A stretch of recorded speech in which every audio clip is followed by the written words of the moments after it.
think that there is a lot of activity in Hong Kong, and how much of it is actually driving real innovation and giving the fintech startups the opportunities they're looking for is still to be seen. There are a lot of events here. There are a lot of firms trying to be engaged in the industry, but the fintech firms that we see who are really achieving seem to be more on the periphery of that and not necessarily in the heart of all of those events, etc. It's almost like that they find their own feet quite quickly. They're still part of the community, which is very strong here in Hong Kong, and they still know each other and meet up with each other.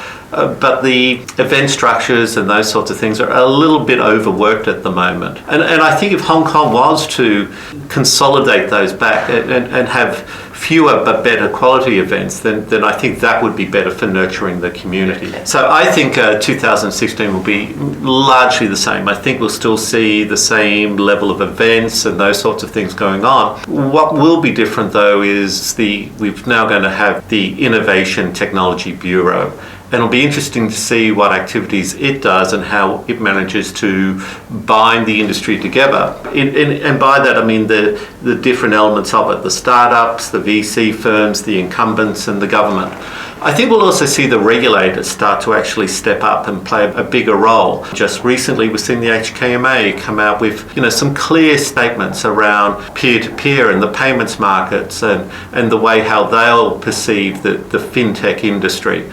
And that's important because it gives the fintech companies regulatory framework to start to work under. I think payments will continue to be an area of investment, but I think it's very difficult for the payment startups to actually really make an impact on the payments industry. The incumbents are incredibly strong and they're defending their position. It's not in the interest of the large incumbents to break down the barriers to entry. And so I think those companies will continue to struggle. I think the areas that we'll see more innovation in the coming year here in Hong Kong will be in the asset management space and making retail asset management something a lot more real and tangible. That will probably have a robo-advice element in it as well. I think we'll see other associated with that, but in other areas of the securities industry. And I think we'll see some interesting things start to happen in the insurance industry, probably starting off in general insurance, where we'll see the first either aggregators start to break through